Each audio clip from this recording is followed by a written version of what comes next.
মা, আরে বাজান, কি করতেছস? এই করেছে তো তুমি কেন সৎ ছেলে হয়ে তাকে আনতে গেলে? তোমার মনে নেই তোমার মা যে কিভাবে বাড়ি থেকে চলে গেল? তোমার খালি বাহিরে বুদ্ধি শুদ্ধি দিবা, একটু সহযোগিতা করবা, তা না খালি আসো ঘুরাঘুরি। এই চল বুড়ি চল। না স্যার, আরেকটু সময় লাগবে। থাক, আর মুছতে হবে না, আমার লেট হয়ে যাচ্ছে। যাও, গেটটা খোলো। ঠিক আছে স্যার। তাহলে তাকে দিয়ে দিও, আর বলো আমার মায়ের জন্য দোয়া করতে। প্রতিদিন অফিসে যাওয়ার সময় পকেট থেকে 2-3 হাজার টাকা বের করে বলো এই টাকাটা রাখো। কই, এটা তো বলো না। দেখো পাপড়ি, আমার মা আমার কাছে নেই, মায়ের কথা খুব মনে পড়ে থাকে।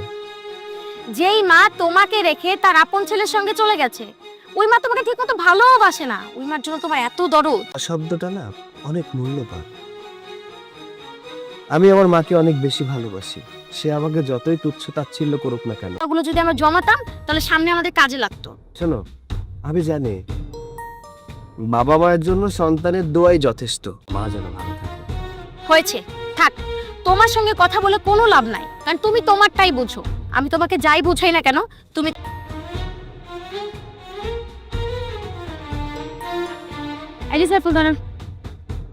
এই এখানে আছে দেন ফকির মিসকিনকে দান করার জন্য। বিষয়টা আমি বুঝলাম না। এই বিষয়টা না আমিও মাঝে মাঝে বুঝতে পারি না। তোর ভাই তার না ভালো থাকে, বুঝলি? আসলে স্যার তার মায়ের অনেক ভালোবাসে। একদম চুপ। স্যারের হয়ে আর সাফাই গাইতে। আরে বাজান, কি করতেছস? এই যাও তো, একটা ভাঙা প্লেট নিয়ে এসো। যাও, কি করবা ভাঙা প্লেট দিয়া? আরে আইতেছি, ধরো। লাঠিটা দাও। লাঠিটা তুমি চলবে, আর যদি ভিক্ষার টাকা না নিয়ে বাড়িতে আসো না, তাহলে এই বাড়িতে কিন্তু তোমার জন্য ঢোকা বন্ধ, বুঝলা? যাও, ভিক্ষা করতে বের হও। আমি তো তোর নিজের মা, তুই তোর নিজের মায়ের ভিক্ষা করতে পাঠাইতেছস। তোর কি একটু খারাপ লাগতেছে? ভিক্ষা করে আনো না, আমার খুব ভালো লাগবে। যাও। বাজান রে, নিজের মায়ের সাথে এত খারাপ ব্যবহার করিস? ওরা তো সহজে বলবো না। তুমি আল্লাহ রাসূলের উসিলা দাও আর যেটার উসিলা দাও। তোমারে বলছি ভিক্ষা করতে, তোমার ভিক্ষা করতে হইব। তুমি যাও তো এখান থেকে, যাও। কয়েকটা দিন ধরে তোমার আমি ইচ্ছা করে করি না রে বাজান।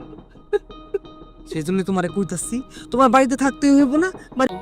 আমার স্বামী কি বলছে তুই শুনোস নাই? হ্যাঁ, দাঁড়ায় আছিস কেন? যা এখান থেকে, যা। একটা কথা কানে ঢুকে না। এই যে আমার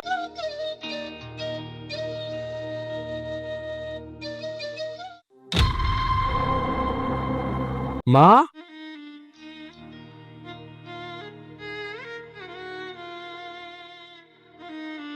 কোথায় যাচ্ছ? শুভ আর শুভর বউ আমারে রাস্তায় নামায় দিছে। আমারে কইছে আমি ভিক্ষা করাতেও দ্বিধাবোধ করছে না। বাজান। শুভ কয় আমারে মজা, আমি কেন মরি না? তোমাকে এত অত্যাচার করেছে, তুমি আমার কাছে কেন চলে আসোনি? করবো, তোরে শান্তিতে থাকতে দিব না। এই জন্যই আমি রাস্তায় ঘুরে ঘুরে ভিক্ষা করি। আমার সাথে চলো, এক্ষুনি আমার সাথে চলো। না বাজান, আমি তোর সাথে যাবো না। তোর সাথে ভালোবাসি নাই, তোরে আমি কোনোদিন শান্তিও দেই নাই। আমি কোন মুখে যাবো তোর বাড়িতে? মা, তুমি এই মুহূর্তে আমার সাথে যাবে। ও যদি কোনো ঝামেলা করে, সেই ঝামেলা আমি দেখব। আমি আর সহ্য করব না, আমি আর মেনে। তোর কি খোঁজ এগুলা? তাহলে চলো। শোন,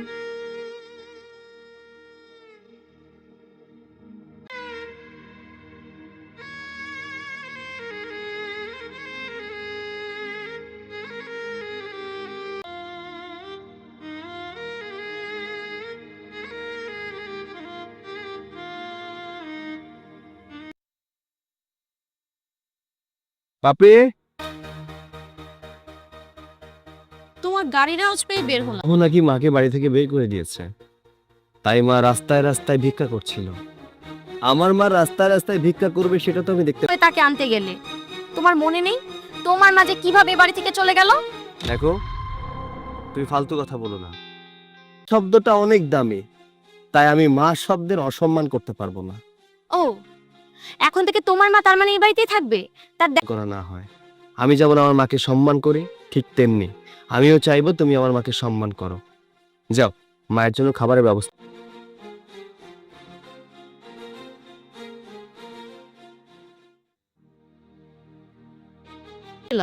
আরে আর কইও না, সকালবেলা বেরিয়েছিলাম এক কামে, সে কামটা হইল না। অনেক চেষ্টা করলাম কাজটা করার জন্য, কোনোভাবে হইল না। পাওয়া যেতেছে না।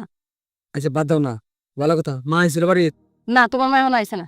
হ্যাঁ নাই, আমার কি মনে হয় তাহলে তো সারা রাত বাড়ির সামনে দাঁড় করে রাখুন, ঘরে উঠতে দিব না। ঠিকই কইছো, এমনটাই করার দরকার তার লগে। আচ্ছা রান্না বান্না করছো? ভাবছি বিপদ ঘাড় থেকে নেমে গেছে, এখন দিয়ে বিপদ আরো ঘাড়ে এসে বসছে। আমি যে ভালো আছি। কি রে বোন, কেমন আছোস? ভালো আছি। জামাই বাবু কই? জামাই বাবু যে দেখতেছি না। দূর আব্বা, রাহো তো, তোমার জামাই বাবার যে কছিলাম, আমার ঘাট থেকে মনে হয় একটা বোঝা গেল গা। এখন দেখতেছি না, বোঝা আবার ঘুরে ফিরে আমার ঘাড়ে আইছে। হায় হায়, এইটা কি কস? তুমি না দিলেও তো পারতা। আরে আমি কি ঘরে ঢুকতে দিছি সাদে? তোর দুলা ভাই হ্যার লগে আমি অনেকক্ষণ ঝগড়া করছি, কিন্তু কোনো লাভ হয় নাই। তার তো কথা কইলাম, হে কয়ে কোনো লাভ হয় নাই। লাভ হয় নাই না? চিন্তা করিস না, লাভ হইব। এই তোর বাপ যখন এই বাড়ি আই বোন, মন লগে আয়, দেবো আমি সিরা দেব। আচ্ছা তুমি পুরো বাড়ি ঘর ঘুরে দেখো, গেলাম। আয়, কত গল্প যে জমা আমগো দুই বোনের। আশেপাশে যা কত ফুল গাছ আছে, দেখতে তো ভালোই দেখা যায়।